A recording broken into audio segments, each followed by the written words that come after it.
Here we see a lovely lady. A lady torn between herself and reality. This lady Fleshwad is stuck in a world of her own, but the world is stuck in quarantine. With the ability to draw, she has entered a new dimension, the quarantine zone. Hello, art friends. My name is Fleshwad, and today I have 3 Five Nights at Freddy's creepypastas for you. I'm also featuring some special guests who will be linked in the description down below. Before we get started, I'd like to say a huge thank you to Jensen for the animated intro, Lucid Lupus for the vocals of the intro, and he is also featured in this video, and Maskino, who is also featured in this video. The Bite of 87. The car turned into the crowded parking lot that bustled with various families walking towards the cheery building. My son was kicking my seat from behind, extremely excited that we arrived. "Anthony, please stop kicking. We'll be there in a minute, I promise." I parked the car in a spot not too far from the entrance and got out of the driver's seat to help him out of the car. I lifted him out and set him lightly on the pavement. He grabbed my hand and yanked me towards the building. "Come on, I want to see Freddy, let's go." I chuckled, following him inside the building titled Freddy Fazbear's Pizza Place. When we entered, the room was loud with the cheering of children and people singing. We walked between cluttered tables to get a seat off to the side. The singing was coming from a stage of animatronic animals. One was a bear, one a chicken, one a bunny, and a fox. A waitress came by to ask what we wanted, and then left for the kitchen. I looked down at Anthony, who was bopping to the music eagerly in his chair. Then I looked back at the stage with the robots. For some reason, they made me feel nervous. I held the back of my son's chair, not wanting him to have to run up to the stage with the other kids. Soon the song ended, and the loud music died down. It looked like another group was there for a birthday party. The animatronics made their way off stage, which I didn't know they were able to do. Kids were allowed to meet and take pictures with them. "Anthony," I started, leaning towards his chair. "I want you to stay with Mommy. Don't go running off now." He turned, frowning.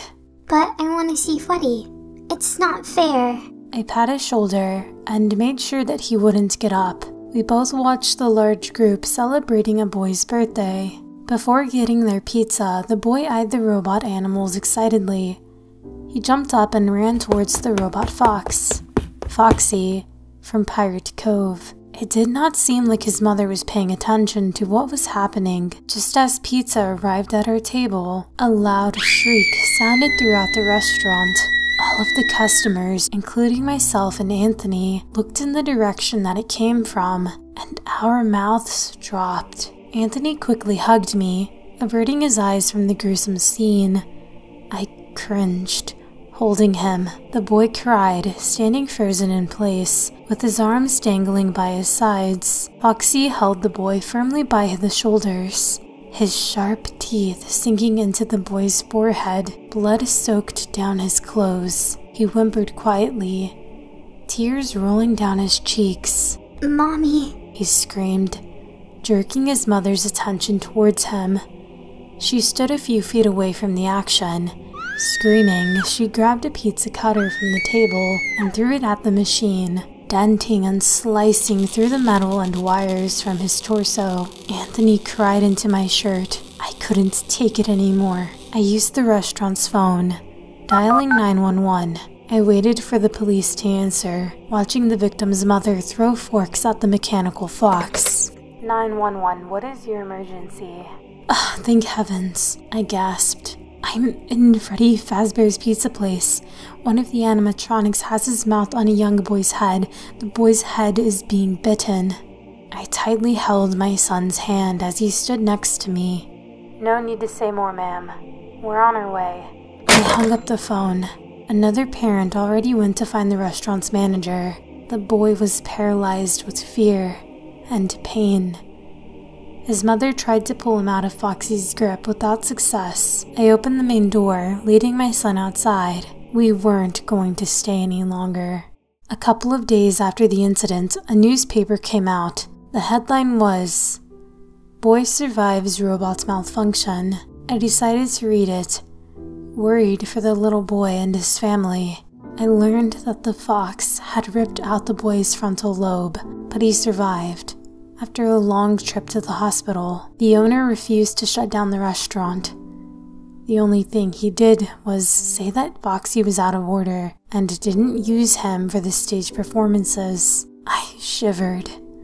Setting the newspaper down, I knew we were never going to that restaurant ever again. A night stuck in Freddy Fazbear's Pizza. It was the 30th of October, 1987, and it was Halloween. My mom took me to Freddy Fazbear's Pizza, a reopened pizzeria. I dressed in my Chica outfit that I bought from the costume shop. Chica was my favorite mascot when I was 7. When we got to Freddy Fazbear's Pizza, we discovered that it was a special staff rushed to me and tugged me away, warning me not to touch any of the animatronics, or they'll get angry. As soon as all the staff weren't looking, I climbed onto the stage and started to gaze. I tripped over my own feet and flew into Bonnie, knocking his guitar out of his hand and twisting his hand out of place. Bonnie opened his jaws wide, and I started to cry and jumped off the stage. A repairman was rushing into the door a few moments later and fixed Bonnie, but I was still scared because Bonnie was still giving me a look. It was soon 9 o'clock, and the pizzeria closed. Mom was just going, but I dropped my Let's Eat bib and went to pick it up. Mom rushed out of the pizzeria and the door was locked, but I was still inside. I tiptoed past the animatronics abandoned on the stage, but they were staring at me. Chica stepped forward and I ran all the way to the office, and I found the night guard, Mike Schmidt, looking at the camera. "Hi, little girl. What the heck are you doing here?" Mike said. I dropped my Chica bib, and my mom walked out of the pizzeria. I started to weep. "It's okay, kid. You just have to, survive. Stay here till 6 a.m. with me. Piece of cake." Mike gabbled.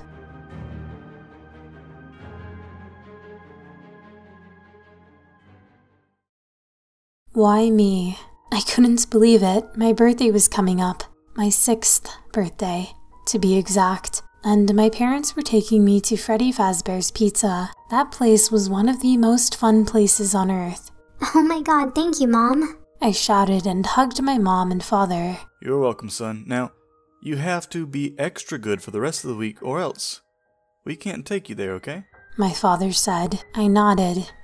It was a rule we had for upcoming events. If I wasn't good, then I couldn't do whatever we were going to do. After that, we just went on with the rest of our day. Nothing really important happened. The next day, I got up and I did some research on the computer about Freddy Fazbear's Pizzeria. My favorite mascot by far was the golden one that hadn't been released yet, apparently called Golden Freddy Fazbear. He was actually supposed to be released the day I went there, so I wanted to be there, so I was extra careful not to do anything bad for the rest of the week. Then came the birthday. "All right, Noah.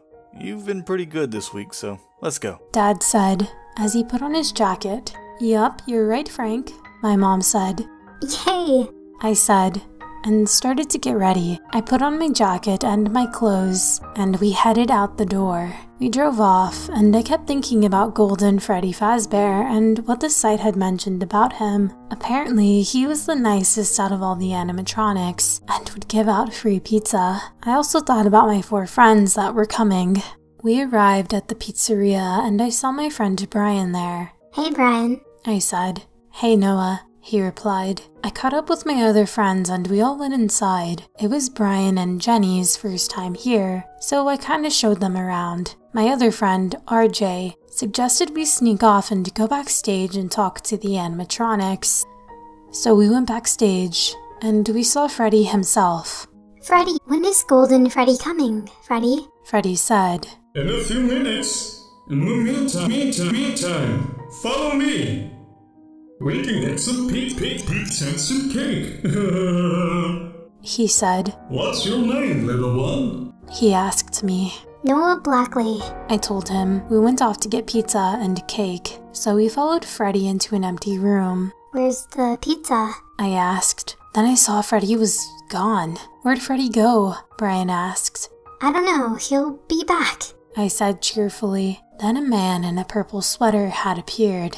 Sir, do you know where Freddy went? I asked him. I noticed the golden Freddy Fazbear suit. Is Golden Freddy here? I asked, very excitedly. The man in the purple sweater walked towards me. I assumed he was trying to tell me. Then I felt a very sharp pain in my lower chest area all of a sudden. I screamed in pain. The man had a meat cleaver. Not yet, the man said. He walked over to my friends and had cut them too. My other friend, the shyer one, Jackson, tried to fight back. He hit the man and he groaned in pain and killed Jackson too. I was in too much pain to try and help. When I noticed the door was padlocked shut, my parents had heard everything and started banging on the door, trying to open it. Anything to try and get in. Then the man in the purple sweater walked towards me and had knelt down. With one final breath, I screamed as the cleaver was sent into my heart. The last thing I saw being him carrying me and my friends to some spare suits. I was stuffed into Golden Freddy, Brian into Freddy, Jenny into Chica, RJ into Bonnie, and Jackson into Foxy. A few years later, someone walked into Freddy Fazbear's Pizza, looking for a job as a night guard. A man answered on a phone and started to go on about, "Welcome to your new summer job at Freddy Fazbear's Pizza," and other stuff. Towards the end, he had asked him his name. The man taking the job replied, Frank Blackley. "Ah, nice to meet you, Frank Blackley," the man on the phone said as he hung up. Dad? It's me. Dad, it's me, Noah. It's me. And that is the end of our Five Nights at Freddy's creepypasta video. If you liked the art and the narration, please like the video and subscribe if you haven't. Thank you so much for watching. Until the next video, bye.